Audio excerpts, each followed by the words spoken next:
Good morning everyone. Previous class में हमने पढ़ा था कि जो मेंडल ने नियम दिए थे उनके विचलन के बारे में, और हमने इसके बाद भी बहुत सारे टॉपिक्स को पढ़ा था। और आज का जो हमारा टॉपिक है वो है सहलग्नता, यानी कि लिंकेज क्या है। प्रीवियस क्लास में बताया था कि कुछ ऐसे जीन्स होते हैं जो एक पीढ़ी से दूसरी पीढ़ी में साथ साथ जाते हैं, और इसी टर्म के लिए सहलग्नता नाम दिया था। लेकिन आज की जो क्लास है वो पूरी सहलग्नता के लिए है, और हमारे लिए सहलग्नता या जो लिंकेज है इसे आज बहुत ही ब्रीफ में पढ़ना है। तो जो सहलग्नता है या जो लिंकेज है वो किस प्रकार से होती है, ये सब मेंडल ने अपने जब प्रयोग किए थे और हाइब्रिडाइजेशन के लॉ दिए थे, उस समय उन्होंने जितने भी लॉ दिए थे और उन्होंने जो मटर के पौधे का सिलेक्शन किया था, उस मटर के पौधे में जितने भी विपर्यायी लक्षण थे उन विपर्यायी लक्षण में सहलग्नता नहीं पाई जा रही थी।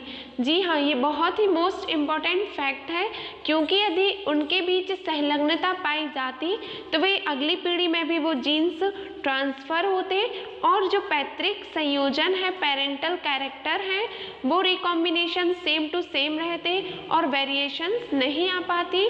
लेकिन मेंडल ने जो विपर्यायी लक्षण लिए थे उन सातों विपर्यायी लक्षण में से कोई भी एक, चाहे वो लंबाई का हो, कलर का हो, या फिर कुछ भी कैरेक्टर हो, चाहे वो 20 के कलर का कोई भी कैरेक्टर है, उसमें सहलग्नता नहीं पाई जा रही थी। और मेंडल बहुत ही ज़्यादा भाग्यशाली निकले।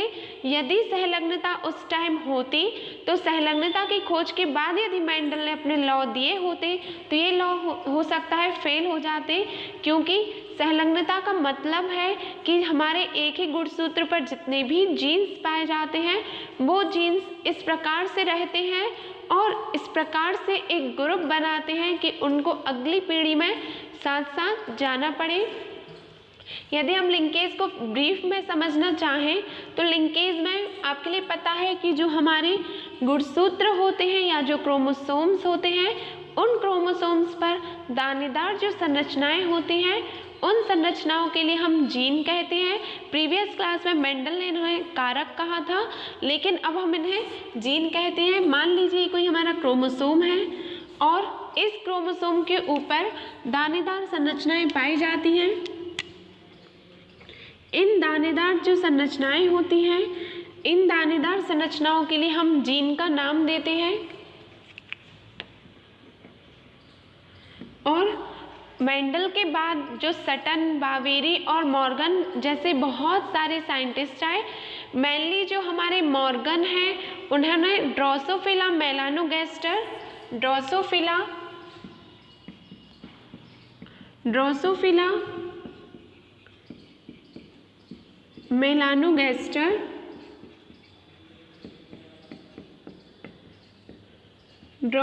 मेलानोगैस्टर में उन्होंने बहुत सारे सहलग्नता से रिलेटेड एक्सपेरिमेंट किए। देन इन एक्सपेरिमेंट से जो रिजल्ट सामने आया उसके लिए उन्होंने एक थ्योरी के रूप में हमारे सामने रिप्रेजेंट किया, और उस थ्योरी का नाम है सहलग्नता के सिद्धांत। और जो सहलग्नता सिद्धांत है या थ्योरी ऑफ जो लिंकेज है वो हमारे मॉर्गन नामक साइंटिस्ट ने दी है, मॉर्गन। और इस थ्योरी के पहले एक और साइंटिस्ट आए थे जिनका नाम था सटन। उन सटन साइंटिस्ट ने भी बहुत सारे एक्सपेरिमेंट किए लिंकेज से रिलेटेड, लेकिन उन्होंने कोई ऐसा निष्कर्ष प्राप्त नहीं किया जो मॉर्गन ने किया था। और इसी कारण ड्रोसोफिला मेलानोगैस्टर, जिसे हम फ्रूट फ्लाई भी कहते हैं, फ्रूट फ्लाई, इस ड्रोसोफिला मेलानोगैस्टर में इन्होंने प्रयोग किए और बताया कि एक ही गुणसूत्र जो होता है, मान लीजिए एक क्रोमोसोम है, इस क्रोमोसोम पर आपको बताया था प्रीवियस क्लास में कि गुणसूत्र की जो संख्या है वो प्रत्येक जीव में फिक्स होती है, सर्टेन होती है। ऐसा नहीं है कि किसी में 23 पेयर्स क्रोमोसोम्स हैं तो किसी में 24 पेयर्स क्रोमोसोम हैं। 23 पेयर्स क्रोमोसोम ह्यूमन में रहते हैं, तो जितने भी हमारे ह्यूमन्स हैं, जितने भी मैमल्स हैं, उन सभी में 23 पेयर्स ही रहेंगे। ऐसा नहीं है कि किसी में 25 पेयर्स हो जाए। तो जो मॉर्गन थे उन्होंने बताया कि जो क्रोमोसोम है वो तो फिक्स रहते हैं, प्रत्येक जीव में उनकी संख्या सर्टेन है, बट जो हमारे जीन होते हैं वो जीन अलग अलग संख्याओं में पाए जाते हैं। एक ही गुणसूत्र पर हजारों लाखों करोड़ों की संख्या में भी जीन्स पाए जाते हैं और ये जीन्स जो होते हैं ये अनुवांशिक जो कैरेक्टर होते हैं या जो जेनेटिकली कैरेक्टर होते हैं उनको ट्रांसमिटेड करने का वर्क करते हैं। तो ये जो जीन है, जब ये जीन बहुत ही ज़्यादा पास पाए जाते हैं, मान लीजिए एक क्रोमोसोम था और इस पर ये बहुत सारे जीन्स एक साथ पाए जाएंगे, तो इस प्रकार का जो संबंध होता है जिसमें एक ही गुणसूत्र पर पाए जाने वाले जो जीन्स हैं वो बहुत ही ज़्यादा पास होते हैं, या हम कह सकते हैं कि उनके बीच की दूरी यानी कि उनके बीच का जो डिस्टेंस है वो बहुत ही ज़्यादा कम हो यानी कि मिनिमाइज हो। तो इस टर्म के कारण जब जो जीन्स हैं वो बहुत ही पास होते हैं तो उनके अंदर एक कैरेक्टर डेवलप होता है, उनके अंदर एक प्रॉपर्टी आती है और उस गुण के कारण वो जो पास रहने वाले जीन्स होते हैं ये जीन्स एक ग्रुप बना लेते हैं और एक ग्रुप में रहना चाहते हैं। और यदि एक जीन किसी एक समूह का, मान लीजिए हमारे जीन का समूह है और इस जीन के साथ 100 जीन्स और जुड़े हैं, तो ये 100 जीन्स जो हैं एक साथ अगली पीढ़ी में जाएंगे, यानी कि साथ ही एक पीढ़ी से दूसरी पीढ़ी में ट्रांसमिटेड होंगे और इसी टर्म के लिए संलग्नता कहा। और मॉर्गन ने कहा कि संलग्नता एक ऐसा गुण है जिसमें एक ही गुणसूत्र के ऊपर जो जीन्स पाए जाते हैं वो उनमें इस प्रकार की प्रवृत्ति होती है कि वो एक पीढ़ी से दूसरी पीढ़ी में साथ जाना चाहते हैं और एक दूसरे से अलग होना नहीं चाहते। और इसी प्रवृत्ति या इसी प्रॉपर्टी के लिए हमने लिंकेज या संलग्नता का नाम दिया। तो हम कह सकते हैं कि जो संलग्नता है वो ऐसे क्रोमोसोम्स पर होती है जिन पर पाए जाने वाले जो गुणसूत्र हैं वो बहुत ही ज़्यादा पास हैं। और संलग्नता की शर्तें भी होती हैं कि ऐसे कौन सी शर्तें हैं जिनको फॉलो करने पर ही जो हमारे जीन्स हैं वो संलग्नता दर्शाएंगे। तो फर्स्ट जो हमारी शर्त है वो ये है कि संलग्नता की जो मेन शर्त है वो ये है कि जो जीन्स हैं वो एक ही गुणसूत्र पर पाए जाने चाहिए, यानी कि जो जीन्स संलग्नता को प्रेजेंट कर रहे हैं या संलग्नता दर्शा रही हैं उन सभी जीन्स को एक ही क्रोमोसोम पर होना अनिवार्य है। ऐसा नहीं है कि ये वाला जीन और ये वाला जीन संलग्न है, ऐसा हो ही नहीं सकता क्योंकि ये एक अलग क्रोमोसोम है और ये एक अलग क्रोमोसोम है। तो इस कारण ये दोनों जीन आपस में कभी भी संलग्नता प्रदर्शित नहीं कर सकते। यदि संलग्नता प्रदर्शित करना है तो दोनों जीन्स या जितने भी हमारे जीन्स हैं उन सभी जीन्स के लिए एक ही क्रोमोसोम पर होना चाहिए। और सेकंड है कि ये जो जीन्स हैं, मान लीजिए क्रोमोसोम है,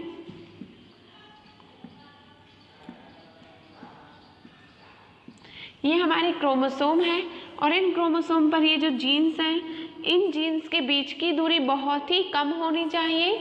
जैसे कि ये जीन इस जीन के पास है तो जब ये दोनों जीन्स बहुत ही ज़्यादा पास रहेंगे जब भी ये लिंकेज को दर्शा पाएंगे। मान लीजिए कि एक जीन हमारा यहाँ पे है और दूसरा जीन हमारा यहाँ पे है तो इनके बीच संलग्नता नहीं पाई जाएगी। संलग्नता के लिए बहुत ही ज़्यादा कम दूरी का होना अनिवार्य होता है, यहाँ पे बहुत ही कम डिस्टेंस हो ताकि वो साथ दूसरी पीढ़ी में जा सकें। इसके बाद यहाँ पे एक और टर्म आता है कि जो संलग्नता है वो जीन्स के बीच की दूरी पर डिपेंड करती है, लेकिन किस प्रकार से करती है। तो यहाँ पे एक टर्म आता है जिसे हम संलग्नता का नियम कहते हैं कि जीन्स के बीच की दूरी जितनी ज़्यादा रहेगी उनके बीच संलग्नता उतनी ही ज़्यादा कम रहेगी। यानी कि यदि जीन्स के बीच की दूरी बहुत ही ज़्यादा है, जीन्स बहुत दूर है, तो उनके बीच संलग्नता 0% रहेगी। और इसके अपोजिट यदि जो जीन्स हैं वो बहुत ही ज़्यादा पास हैं तो उनके बीच संलग्नता 100% रहेगी। मान लीजिए कि ये कोई भी एक क्रोमोसोम है इस क्रोमोसोम पर ये दोनों जीन्स बहुत पास पास हैं तो संलग्नता बहुत ही ज़्यादा रहेगी। तो संलग्नता बल जो है, जिसे हम एक नया टर्म देते हैं संलग्नता बल, जिसे हम लिंकेज फोर्स भी कहते हैं, जिसे हम संलग्नता बल या लिंकेज फोर्स भी कहते हैं, लिंकेज फोर्स। ये जो संलग्नता बल होता है, आपको पता है कि बल के लिए हम F से डिनोट करते हैं। ये जो संलग्नता बल है वो जीन्स के बीच की दूरी के व्युत्क्रमानुपाती होती है, यानी कि F is indirectly proportional to D।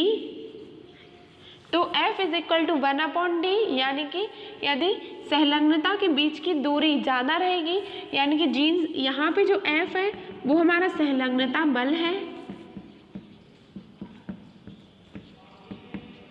और जो हमारा D है वो दोनों जीन्स के बीच की दूरी है।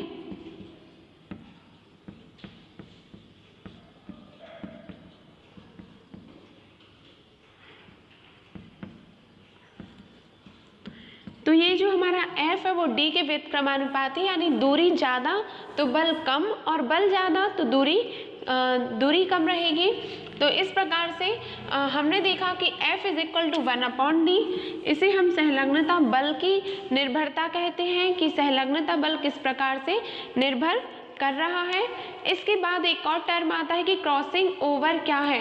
तो जब ये जीन्स बहुत पास पास है तो ये संलग्नता दर्शाएंगे, और जब ये जीन्स बहुत दूर दूर हैं तो ये क्रॉसिंग ओवर दर्शाएंगे, यानी कि यदि संलग्नता है तो वो साथ साथ जाएंगे, और क्रॉसिंग ओवर है तो वो दूसरी पीढ़ी में साथ साथ नहीं जाएंगे और वो दूसरी पीढ़ी में अलग अलग हो जाएंगे। और यहाँ पे एक और टर्म आता है कि संलग्नता समूह क्या है। तो संलग्नता समूह एक ही गुणसूत्र पर पाए जाने वाले जितने भी जीन्स रहते हैं उन सभी जीन्स आपस में एक ग्रुप बनाते हैं, और उस ग्रुप के लिए हम संलग्नता समूह कहते हैं। और संलग्नता समूह किस प्रकार से निश्चित किया जाता है वो आपको नेक्स्ट क्लास में बताया